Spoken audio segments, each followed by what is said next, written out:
সুপ্রিয় দর্শক, স্বাগত জানাচ্ছি আজকের সম্পাদকীয়তে। আমি আহমেদ সালেহীন। গণতন্ত্রকে শক্তিশালী করতে সব রাজনৈতিক দলকে একসঙ্গে কাজ করার আহ্বান জানিয়েছেন প্রধানমন্ত্রী তারেক রহমান। দেশের প্রয়োজনে সব মতপার্থক্য ভুলে ঐক্যবদ্ধ থাকার আশা প্রকাশ করেছেন স্বরাষ্ট্রমন্ত্রী সালাউদ্দিন আহমদ। অন্যদিকে বিরোধী দলীয় নেতা ডাক্তার শফিকুর রহমান জানিয়েছেন, তারা কেবল নামমাত্র বিরোধী দল নয়, বরং সরকারি দলের সঙ্গে মিলে দেশের উন্নয়নে ভূমিকা রাখতে চান।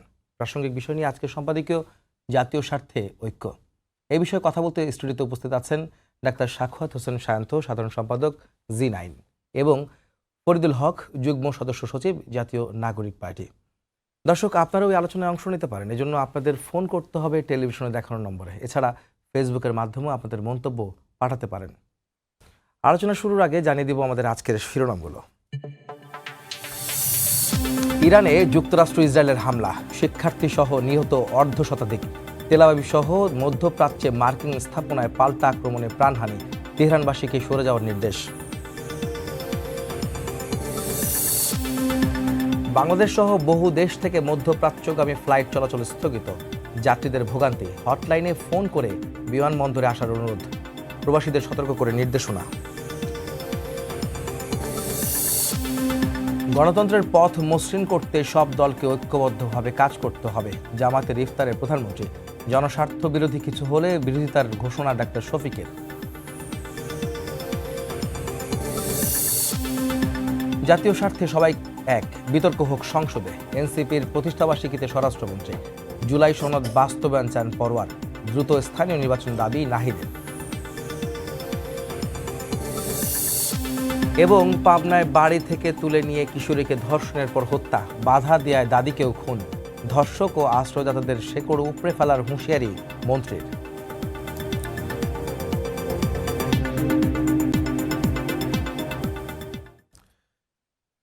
সদ্য সমাপ্তি হয়েছে ত্রয়োদশ জাতীয় সংসদ নির্বাচনের পরে সরকার গঠন হয়েছে, এবং সরকার গঠনের পর বিরোধী দলও কিন্তু জানা গেছে কারা হচ্ছেন। সব মিলিয়ে আসলে সবার মধ্যে, রাজনৈতিক দলের মধ্যে যেই ঐক্য নিয়ে জুলাই অভ্যুত্থান হয়েছিল এবং তার পরবর্তী মানুষের মধ্যে আশা জেগেছে, সবাই ঐক্য ধরে রেখে সামনের বাংলাদেশ গড়ে তোলার ক্ষেত্রে একটা ভূমিকা রাখবেন প্রত্যেকে। সেই আহ্বান কিন্তু আজও জানিয়েছে সরকার এবং বিরোধী দল সকল ক্ষেত্রেই, সব রাজনৈতিক দলের মুখেই কিন্তু এই বিষয়টা ছিল। এবং সেই বিষয় নিয়ে আজকে কথা বলবো আমাদের অতিথিদের সঙ্গে। তবে প্রথমেই আমি কথা বলতে চাই ফরিদুল হক, যিনি এনসিপির নেতা, এবং তাদের আজকে প্রতিষ্ঠাবার্ষিকী, প্রথম প্রতিষ্ঠাবার্ষিকী। আপনাকে অভিনন্দন আপনাদের প্রথম প্রতিষ্ঠাবার্ষিকী উপলক্ষে।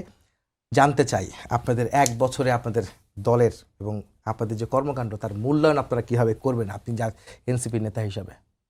জি, আপনাকে ধন্যবাদ, এবং আপনার মাধ্যমে আপনার টেলিভিশন এবং দেশবাসীকে আমরা প্রতিষ্ঠাবার্ষিকীর শুভেচ্ছা জানাচ্ছি। পাশাপাশি আজকে আমাদের জন্য বেশ কি বলে যে একটু শোকেরও ব্যাপার, ইরানে যে হামলা হয়েছে, মার্কিন সাম্রাজ্যবাদী এবং জায়নবাদীদের যে যৌথ হামলা, সেই হামলায় যারা নিহত হয়েছেন, আমি তাদের পরিবারের প্রতি সমবেদনা জ্ঞাপন করছি। এবং ইরানের এই হামলার প্রতিক্রিয়ায় পুরো মধ্যপ্রাচ্য জুড়ে বিভিন্ন জায়গাতে হামলা হয়েছে। তাতে করে আমরা আমাদের অন্তত প্রায় 70 থেকে 80 লক্ষ প্রবাসী যারা মধ্যপ্রাচ্যের বিভিন্ন দেশে কাজের সূত্রে থাকেন, তারা একটা মারাত্মক জীবন জীবিকার ঝুঁকিতে হুমকির মুখে পড়েছেন। তো সেই ব্যাপারে আমাদের সরকার এবং পররাষ্ট্র মন্ত্রণালয় এবং ওই দেশের এম্বাসিগুলো খুব দ্রুততম সময়ে যথাযথ পদক্ষেপ নেবে তাদের নিরাপত্তার জন্য, তাদের জীবিকার জন্য। সেই ব্যাপারে আমি আহ্বান জানাচ্ছি সবাইকে, সংশ্লিষ্ট সকলকে আহ্বান জানাচ্ছি। আজকে আমাদের 1 বছর পূর্তি হলো। 1 বছর পূর্তিতে একদমই মানে একটা কি বলে যে একটা উত্তাল সময়ে এনসিপির জন্ম। গণ অভ্যুত্থানের মাতৃগর্ভ থেকে কিংবা গণ অভ্যুত্থানের অগ্নিগর্ভ থেকে বেশ কিছু তরুণ নেতার নেতৃত্বে এই দলটা তার কার্যক্রম শুরু করে। এইখানে মূল্যায়নের দিক থেকে, আমার দিক থেকে তো ভালো মূল্যায়ন করা কঠিন, কারণ নিজের ভালো তো নিজে বলতে হয় না। এটা আমাদের সামাজিক একটা আছে। সমালোচনা করা, নিজের আত্মসমালোচনা করা আমি মনে করি বেশি জরুরি নিজেদের জন্য। তাহলে অন্যেরা আমাদের ভালো দিকগুলো বলতে উৎসাহী হবে। আমি যদি নিজের ভালোটা বলি, তাহলে অন্যরা আসলে তখন আমার সমালোচনাটা বেশি করবে, তো সেই সুযোগটা আমি কম দিই। তো আমি সমালোচনার জায়গাতে যেটা বলবো যে এটাকে যেই মাত্রায় মানে কি বলে যে নতুন রাজনীতি, আমরা তো একটা নতুন রাজনীতির কথা বলেছি। এই নতুন রাজনীতি নিয়ে যেই মাত্রায় মানুষের কাছে যাওয়ার প্রয়োজন ছিল, এটার সক্ষমতায় আমাদের কিছু ঘাটতি ছিল, পরিকল্পনাগত ঘাটতি ছিল। দেশের পরিস্থিতিটাও বেশ উত্তাল থাকার কারণে অনেকগুলো বিষয় আমাদেরকে সামলাতে হয়েছে। সেই অনেকগুলো বিষয় সামলে আমরা সবসময় পরিকল্পনা অনুযায়ী সবগুলো কাজ ঠিকমতো গোছাতে পারিনি। আর একটা বড় সমালোচনার জায়গা, আমি আত্মসমালোচনার জায়গা, সেটা হচ্ছে যে আমাদের সাংগঠনিক দুর্বলতা যথেষ্ট, মানে যেই পরিমাণ সাংগঠনিক গতি বৃদ্ধি হওয়া দরকার ছিল সেটা আমরা প্রপারলি করতে পারিনি। এবং আমাদের আরেকটা প্রবলেম ছিল যে মানে একটা টাইমের তাড়াহুড়া ছিল, যেহেতু নির্বাচন চলে আসতেছে, নির্বাচনের আগে একটা মোটামুটি সাংগঠনিক ভিত্তি গড়ে তোলা। কারণ আমরা যারা একটা নতুন পরিস্থিতিতে এনসিপিতে যুক্ত হয়েছি, সবাই একেবারে কেন্দ্র থেকে তৃণমূল পর্যন্ত প্রত্যেকে আসলে ভিন্ন ভিন্ন জায়গা থেকে এসেছি, তো এই বোঝাপড়া হয়ে উঠতে যে সময়টা দরকার সেই সময়টাও আমরা পাইনি। নির্বাচনের তাড়াহুড়ার মধ্যে গিয়ে আমরা বেশ খানিকটা কি বলে সাফার করেছি, বেশ খানিকটা ভুগেছি। যেমন ধরেন, আমি যদি স্মরণ করি যে গত বছরের জুলাই পদযাত্রার মধ্য দিয়ে আমরা যেভাবে একটা মানে নতুন দিকে যাত্রা শুরু করেছিলাম, আমরা যদি আরেকটু সময় পেতাম কিংবা পরিকল্পনাটা যদি আরেকটু বেটার করতে পারতাম হয়তো, তাহলে আমাদের সাংগঠনিক ভিত্তি আরও শক্তিশালী হতো। তাহলে যেটা হতো যে আমি নিজে যে আকাঙ্ক্ষার মধ্যে ছিলাম কিংবা মানে এখনও আছি যে এনসিপি একটা স্বতন্ত্র রাজনীতি করবে, একটা স্বতন্ত্রভাবে নির্বাচন করবে, কয়টা আসন পাচ্ছে কতটুকু ভোট পাচ্ছে এটা ব্যাপার না, ব্যাপার হচ্ছে মানুষের সামনে একটা অ্যানাদার উইন্ডো ওপেন হবে, অ্যানাদার মানে কি বলে যে বিকল্প তৈরি হয়। সেই জায়গাটার মধ্যে আমরা কাজ করার চেষ্টা করেছি। আমরা বিভিন্ন বাস্তবতার কারণে এটা পারিনি, বিভিন্ন পরিবেশ পারিপার্শ্বিকতা আমাদের বিরুদ্ধে ছিল। সেই জায়গা থেকে এই সমালোচনাগুলো আমি নিজেও করি, আমরা নিজেদের মধ্যেও করি। এর বাইরে আরও যদি সমালোচনা থাকে, আমরা মনে করি যে যে সমালোচনাগুলো আছে, হয় কি যে রাজনৈতিক সিদ্ধান্ত এমন একটা জটিল ব্যাপার যে আপনি যখন সিদ্ধান্ত নেন তখন কিছু বিষয়ের উপরে ভিত্তি করে, আপনি পারিপার্শ্বিকতার উপরে ভিত্তি করে সিদ্ধান্ত নেন, কিন্তু এটা আসলে নির্ধারণ করা কঠিন ওই মুহূর্তে যে আপনি রাইট নিছেন না রং নিছেন। কিছু কিছু সিদ্ধান্ত, জটিল সিদ্ধান্তগুলো, যেটা যেমন আমাদের একটা অন্যতম বড় সমালোচনা হচ্ছে যে আমরা জোটগত নির্বাচন কেন করলাম, এটা একটা অন্যতম বড় সমালোচনা। হয়তো বা আরও এরকম সমালোচনা আছে, আমার নিজেরও এই সমালোচনা আছে। আমি নিজেও ধরেন জোটের বিরোধিতা করেছি, যেটা পরবর্তীতে পাবলিক হয়েছে। বিরোধিতা করেও আমি পার্টির সাথে আছি, পার্টিতে কাজ করছি, পার্টির ভেতরেও বিরোধিতা করতেছি, পাবলিকলিও এটা বলতেছি। এখন এই সমালোচনার জায়গাটা এরকম না যে এটা একদম মানে বিরাট বড়, এটা তো গণতন্ত্রের সৌন্দর্য হওয়ার কথা। তো এই জায়গা থেকে আবার যারা মনে করেছেন যে না, বাস্তবসম্মত কারণে এই জোটটা করা দরকার, জোটবদ্ধভাবে নির্বাচন করে পার্লামেন্টে অন্তত একটা মিনিমাম পার্টিসিপেশন থাকা দরকার এনসিপির, না হলে পরবর্তীতে রাষ্ট্র সংস্কারের যে ফেজটা, জুলাই সনদ বাস্তবায়ন, গণভোট বাস্তবায়ন সহ সংস্কারের যে ফেজটা, এইখানে পার্লামেন্টে আমাদের প্রতিনিধিত্ব নিশ্চিত করতে হবে, বাইরে তো লাগবেই। তো এই সব মিলিয়ে কোনটা ঠিক কোনটা বেঠিক এটা আমি মনে করি সময় বলে দিবে।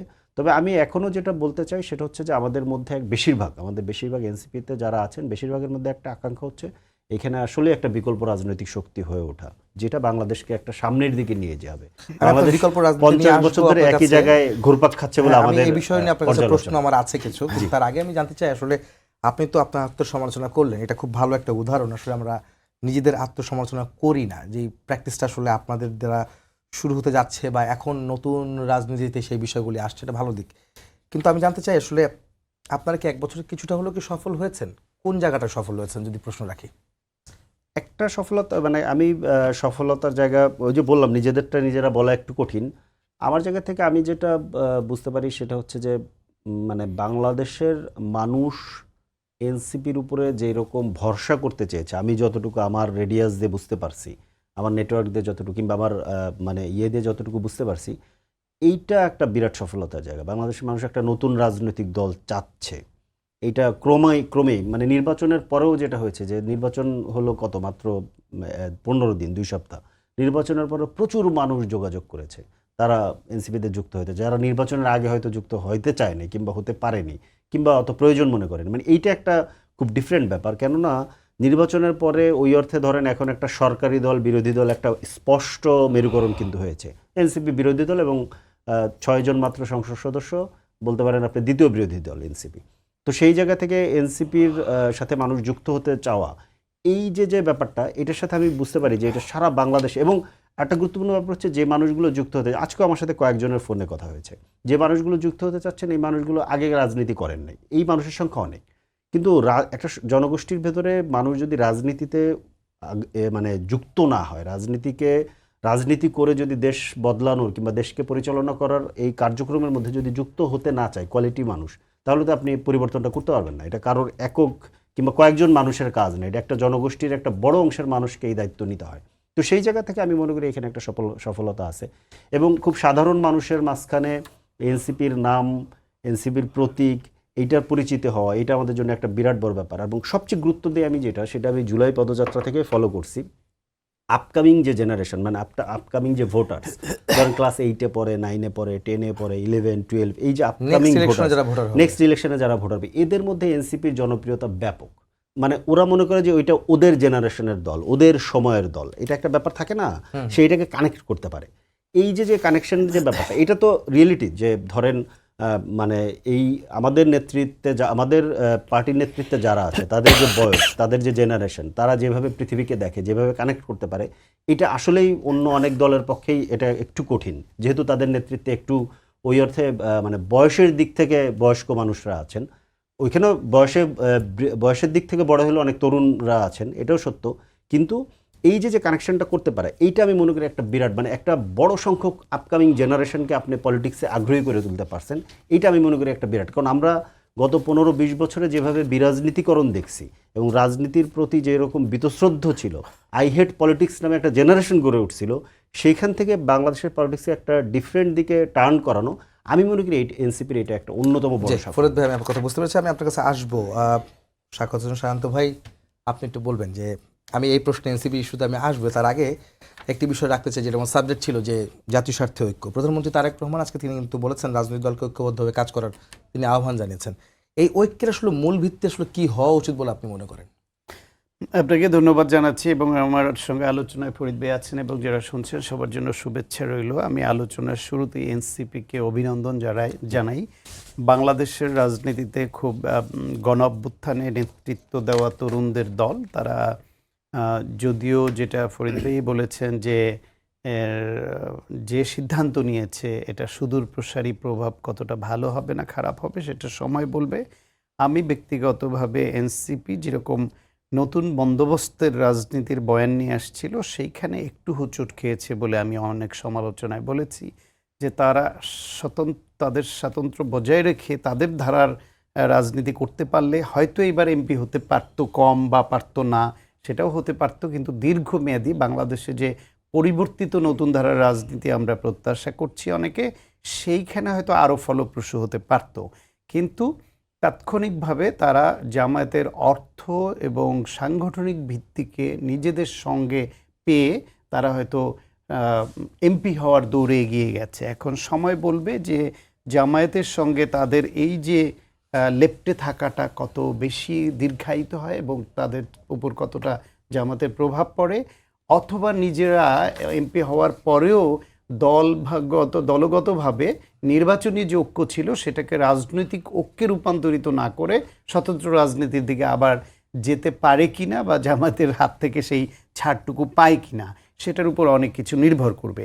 এবার আপনি যেটা বলছেন যে প্রধানমন্ত্রীর যেই ডাক, যে দেশবাসী তাকিয়েছে তাদের দিকে এবং জাতীয় ঐক্যের দিকে, বাংলাদেশকে এগিয়ে নিতে হলে জাতীয় ঐক্য তো একটা লাগবে এবং সেই ঐক্যটা যেহেতু দীর্ঘ 16.5 বছর ধরে দেশে একটি ফ্যাসিবাদী শাসন ছিল এবং সেই ফ্যাসিবাদের পতনে ভূমিকা রেখেছে এই পুরনো রাজনৈতিক দলগুলো 16.5 বছর ধরে, বিশেষ করে বিএনপি এবং জামায়াত ইসলামী সহ অন্যান্য ডান বাম সব দলগুলো, এবং গণ অভ্যুত্থানের সময় নেতৃত্ব দিয়েছে এনসিপির এই তরুণরা অনেকে।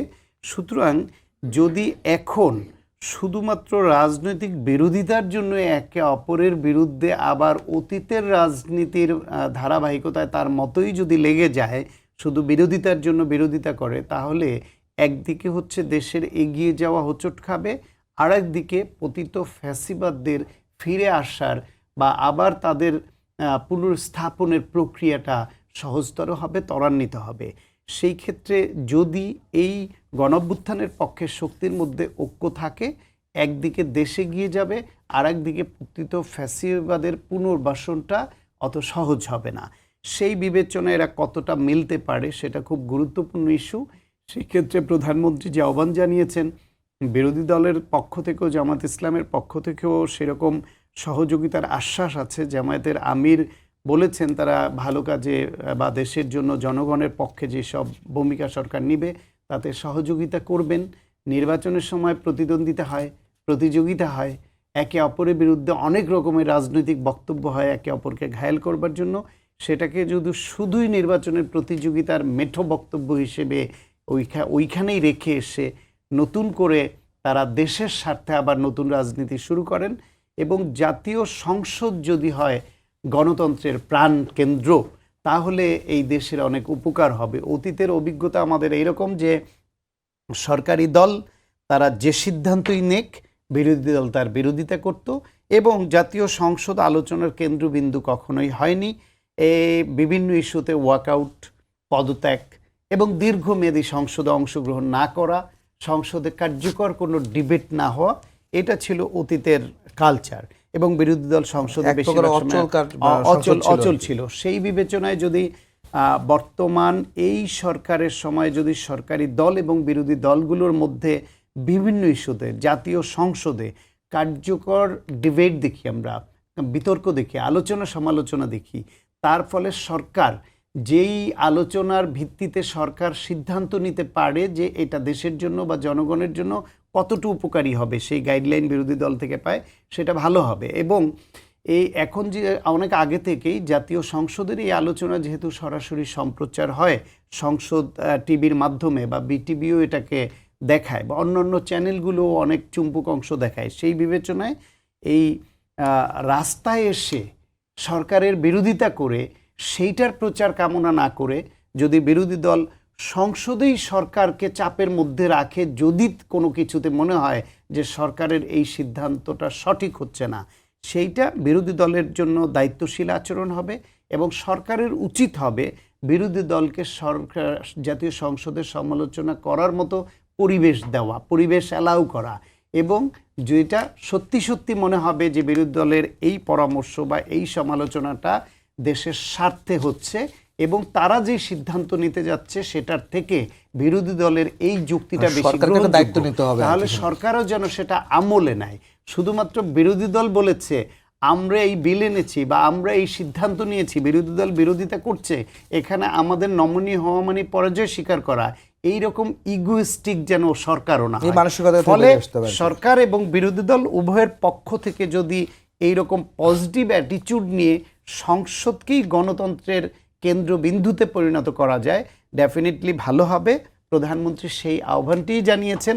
এখন ইফতারের সময় আমাদের মন অনেক নরম থাকে, আমাদের অনেক কিছু এরকম বলতে ইচ্ছা করে, উভয় পক্ষ থেকে আমরা বলি জাতীয় সংসদ বসলে জুলাই সনদ বাস্তবায়ন নিয়ে দুই পক্ষের অবস্থান কি হয় এবং তাদের বাক্য বিনিময়টা কোন পর্যায়ে কোন ধারায় গিয়ে ঠেকে, সেটা আমাদের হয়তো নতুন বার্তা দিবে যে এই যে রোজার সময়ের যে ঐক্যের ডাক এবং সহযোগিতার আশ্বাস, এই দুইটা ওইখানে গিয়ে জাতীয় সংসদে কোথায় গিয়ে ঠেকে সেটা বুঝতে বা দেখতে আমাদের হয়তো মাত্র কয়েকটা দিন অপেক্ষা করতে হবে। শান্ত ভাই, এখানে একটা কথা বলি, আসলে অনেকদিন মানে ইফতারের কথা যখন আনলেন, ইফতারে অনেক সময় মানুষের মন নরম থাকে।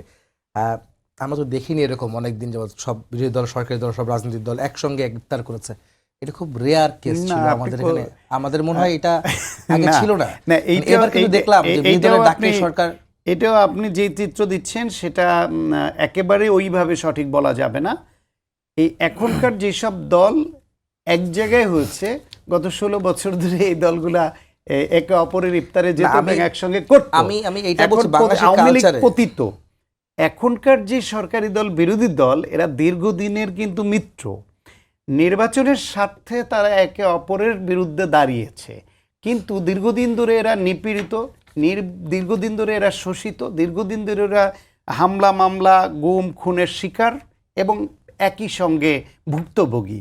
সুতরাং এরা ইফতার আগেও করেছে। শুধুমাত্র আপনি বলতে পারেন যে জাতীয় সংসদের সরকারি দল এবং বিরোধী দলের এইরকম একসঙ্গে ইফতার করার নজির দেখেননি, কিন্তু সেই আগের দিনের যে সরকারি দল এবং বিরোধী দল আর এখনকার সরকারি দল এবং বিরোধী দলকে এক পাল্লায় মাপারও সুযোগ বোধহয় এখনো তৈরি হয়নি।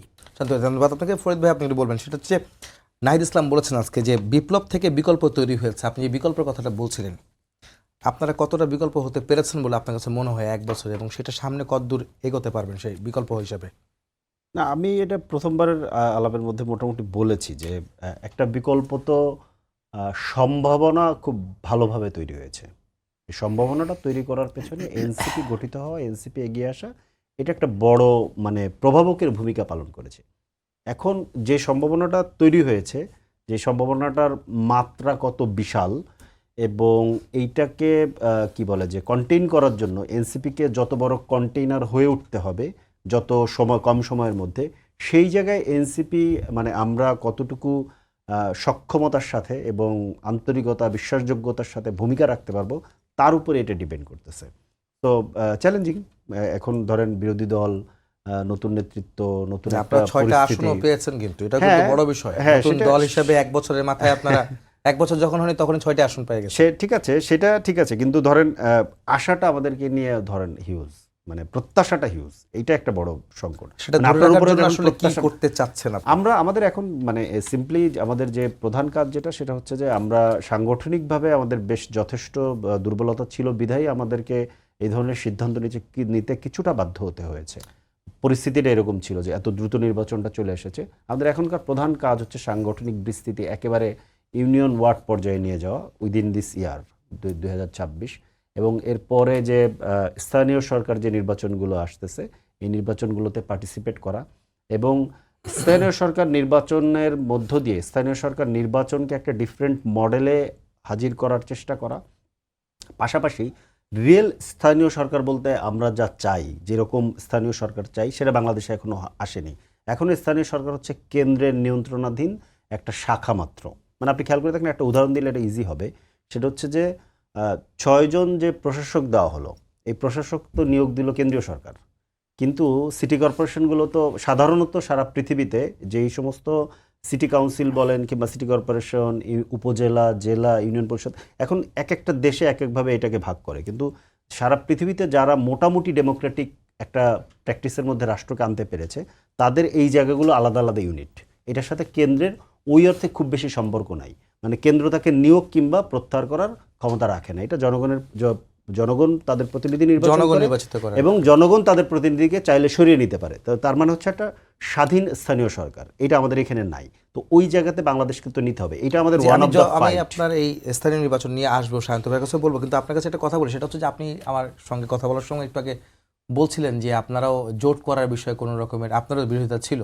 আপনি আবার কিন্তু সমালোচনা করেছেন। সায়ন্ত ভাই কিন্তু বলেছেন যে জামাতের সঙ্গে আপনাদের লেফটে থাকাটা আপনাদের প্রত্যাশাপূর্ণ জায়গাতে কিছুটা কিন্তু ঘাটতি তৈরি করে। একই সঙ্গে স্বতন্ত্র থাকার বিষয়টাও কিন্তু আপনাদের কাছে মানুষের প্রত্যাশা ছিল। এটা উত্তর কিভাবে দিবেন? না, আমি এটা বলছি জামাতের যে সঙ্গে কতক্ষণ লেফটে থাকবেন, বিষয়টা প্রশ্নটা কিন্তু না, এটা লেফটে থাকার ব্যাপারটা হচ্ছে যে হ্যাঁ ঠিক আছে, শান্ত ভাই যেহেতু বিরোধিতা করেন, ওনার জন্য এই শব্দটাই প্রপার। আমিও হইলো না, হয়তো আপনি আমিও নিজে এটা কিন্তু বলি। বিরোধিতা আমরা করেছেন। আসলে ঠিক লেফটে নেই, মানে এটা একটা নির্বাচনী সমঝোতা হয়েছে। এখন পার্লামেন্টে ধরেন বিরোধী দল হিসেবে আমরা ধরেন ফাংশন করতেছি একসাথে। এখন পার্লামেন্টে এবারের পার্লামেন্টটা কিন্তু আমাদের জন্য ডিফারেন্ট। এখানে গণভোট, জুলাই সনদ সহ অনেকগুলো সিরিয়াস রাষ্ট্র সম্পর্কিত প্রশ্ন আমাদের সামনে আসতেছে। এই বিষয়গুলোকে আমরা ঐক্যমত কমিশনে যেভাবে ধরেন ডিল করছি, এটার আর একটা মানে চূড়ান্ত ফর্ম আমাদের সামনে আসতেছে। তো সেই জায়গাগুলো একরকম, কিন্তু এনসিপি একটা স্বতন্ত্র রাজনৈতিক দল হয়ে উঠবে এবং একটা স্বতন্ত্র রাজনীতি করবে, এটাই প্রধানত এনসিপির মধ্যে চাওয়া। তো এইটা এই মানে আরেকটা ব্যাপার হচ্ছে যে আপনি যত চেষ্টাই করেন, এটা সত্য যে এনসিপির জামাত হয়ে যাওয়া কিংবা জামাত এনসিপিকে ইয়ে করে ফেলা, যেগুলো আসলে বলা হয়, এটা একটু কঠিন। কারণ জামাত যে টাইপের রাজনৈতিক দল কিংবা সংগঠন, এইটা আসলে এনসিপির হয়ে মানে ধরেন আমার পক্ষে, আমি যদি চাইও, ঠিক আছে, আমার পরিবারে জামাতের লোক ছিল, আমার দাদা একসময় জামাতের সমর্থন করতেন, উনি জামাতের সদস্যও ছিলেন, উনি মারা গেছেন। তো কিন্তু আমি নিজে কখনো করিনি, কিন্তু আমি দেখছি, মানে আমি যেহেতু পরিবারে বড় হয়েছি, আমি দেখছি, আমি বোঝার চেষ্টা করেছি যে আমি কি আসলে এটা করতে পারবো। আমি দেখছি এটা আমার পক্ষে করা সম্ভব না, কারণ আমি যেই ডিফারেন্ট কালচারে, ডিফারেন্ট অ্যাটমসফিয়ারে বড় হয়েছি, আমার পক্ষে এটা সম্ভব না। বাংলাদেশে আমার মতো হাজারো লক্ষ কোটি তরুণ আছে, তারা চাইলে জামাত ইসলাম হতে পারবে না। সো এটা একটা ডিফারেন্ট টাইপের দল। সো এটা চাইলেও এনসিপির মধ্যে আমি যেটা বুঝি, এনসিপিতে যে মানুষরা আছে, যারা আমরা একসাথে কাজ করি, তাদের ভিতরে একটা বড় অংশ চাইলে জামাত ইসলাম হতে পারবে না। এখন রাজনৈতিক সমঝোতার ক্ষেত্রে যেটা হয় যে নির্বাচনে একটা প্রবলেম আছে আমাদের, যেহেতু এখানে ফার্স্ট পাল পোস্ট যে নির্বাচন, মানে ধরেন দ্বিদলীয় নির্বাচন হয়, তো কারণ যে 1000 ভোটে জিতলে একজন এমপি হয়ে যায়, বাকি ভোটগুলো তো পচা যায়। তো এই নির্বাচনের ক্ষেত্রে বাইনারি হয়ে যায় ইলেকশনের সময়। তো সাধারণত এই পৃথিবীব্যাপী যে যখন ইলেকশন হয়, ইলেকটোরাল যখন অ্যালায়েন্স হয়, এই অ্যালায়েন্সে কিন্তু আপনার ধরেন যারা অ্যালায়েন্স করে কারণে কিন্তু 100% মিল থাকে না রাজনৈতিক মতবাদ কিংবা মতাদর্শের দিক থেকে, এটা থাকার সুযোগও নাই। কারণ তাহলে তো আমি একই দল করতাম, আমি নতুন আর একটা দল কেন করলাম, তাই না? এটা আসলে সুযোগ নাই। তো ওইটা আসলে হয়ে যাওয়া কঠিন কি। এবং ইভেন আপনি ধরেন জামাত তো ধরেন এখানে বড় যে রাজনৈতিক দল, মানে আওয়ামী লীগের সাথে ধরেন তারা নির্বাচনে গিয়েছে 86 সালে, আওয়ামী লীগের সাথে 96 সালে আন্দোলন করেছে বিএনপির বিরুদ্ধে, আবার বিএনপি 91 সালে তাদের সমর্থনে সরকার গঠন করেছে, 2001-এ তাদেরকে সাথে নিয়ে সরকার গঠন করেছে, 22 বছর একসাথে জোটে ছিল, আন্দোলন করেছে একসাথে, মাইর খাইছে একসাথে, জেল জুলুম করেছে একসাথে।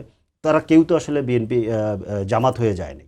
সো এই ইয়েটা থাকবে। এখন এনসিপি যেহেতু একদমই নতুন দল, এনসিপির উপরে প্রত্যাশাটাও অনেক বেশি, কিন্তু প্রত্যাশার তুলনায় বাস্তবতাও আমাদের অনেকখানি বিপক্ষেও ছিল। এই সবগুলো জিনিস আমরা আসলে সেগুলি আস্তে আস্তে কাটিয়ে উঠবেন, সেটা আমরা আশা করি। এটা তো অবশ্যই আমাদেরকে এটা করতেই হবে। বিরোধী দলে আছেন, এখন আপনারা সংসদে আছেন, সেখানে প্রধানমন্ত্রী আজকে একটা আহ্বান জানিয়েছেন, যেটা আমি শান্ত ভাইকে বলছিলাম। সেই প্রশ্ন উত্তর আসলে কীভাবে দেবেন, যে ঐক্যবদ্ধভাবে কাজ করা যে আহ্বান, আপনি ঐক্যবদ্ধের এই ঐক্যের মূল ভিত্তিকে আসলে কীভাবে দেখেন, কীভাবে প্রতিষ্ঠিত? এটা আমার কাছে খুবই সিম্পল। এটা আমাদের মানে এটার জন্য আলাদা করে আমাদের কি বলে যে কোনো কিছু আবিষ্কার করা দরকার নেই। আমরা একটু পেছনে যদি ফিরে তাকাই, গত 15 বছর যদি দেখি, তাহলে আমরা বুঝতে পারবো আমরা কি ফেস করেছি।